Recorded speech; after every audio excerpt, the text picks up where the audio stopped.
ప్రెగ్నెన్సీలో ఎక్సర్సైజెస్ అనేది ఎవరు చేయకూడదు, ఒకవేళ చేసిన అండర్ మెడికల్ సూపర్విజన్ ఎవరు చేయాలి, ఎవరికైతే కన్సీవ్ అయిన తర్వాత ఈ బ్లీడింగ్ ప్రాబ్లమ్స్ అనేవి ఉంటాయో, అంటే మొదటి 3 నెలల నుంచి కూడా చిన్న చిన్నగా స్పాటింగ్ కనిపించడం, అప్పుడప్పుడు బ్లీడింగ్ అవ్వడం అనేది ఉంటుందన్నమాట. వాళ్ళు గర్భసంచి ద్వారం అంటే సర్వైకల్ ఇన్కాంపిటెన్స్ ఉన్నవాళ్ళు, అంటే దాని ద్వారం అనేది వీక్గా ఉంటుంది. ఎవరికైతే మాయ కిందకుంటుందో అంటే ప్లాసెంటా ప్రివియా అంటాము, సో వాళ్ళు. నెక్స్ట్ PROM అంటే ప్రిమెచ్యూర్ రప్చర్ ఆఫ్ మెంబ్రెయిన్స్, ఎవరికైతే ఉమ్మనీరు ముందే లీక్ అయిపోతుందో వాళ్ళు. And history of preterm labours, అంటే ముందు ఒకవేళ కనుక ఫస్ట్ ప్రెగ్నెన్సీలో ఎవరికైనా నెలలు నిండకుండా పెయిన్స్ అనేవి స్టార్ట్ అయిపోయిన హిస్టరీ ఉంటే కనుక వాళ్ళు.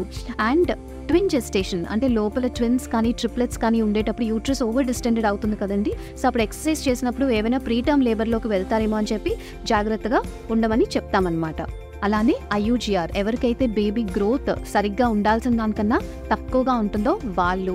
అలానే ఎనీమియా, హిమోగ్లోబిన్ శాతం ఎవరికైతే తక్కువగా ఉంటుందో వాళ్ళకి ఆక్సిజన్ క్యారింగ్ కెపాసిటీ అనేది తక్కువగా ఉంటుందన్నమాట, సో వాళ్ళు ఈజీగా ఆయాస పడిపోతూ ఉంటారు కొంచెము ఎక్సర్సైజ్ చేయగానే. అలానే ఎవరికైతే గుండె జబ్బులు కానీ లేకపోతే ఊపిరితిత్తులకు సంబంధించిన ఎటువంటి ఇబ్బంది ఉన్నా కూడా మీరు డాక్టర్ని సంప్రదించే ఎక్సర్సైజెస్ అనేవి స్టార్ట్ చేయాల్సి ఉంటుంది. ప్రీనేటల్ ఎక్సర్సైజెస్ కోసం ఏమైనా డౌట్స్ ఉంటే కింద కామెంట్ సెక్షన్లో కామెంట్ చేయండి.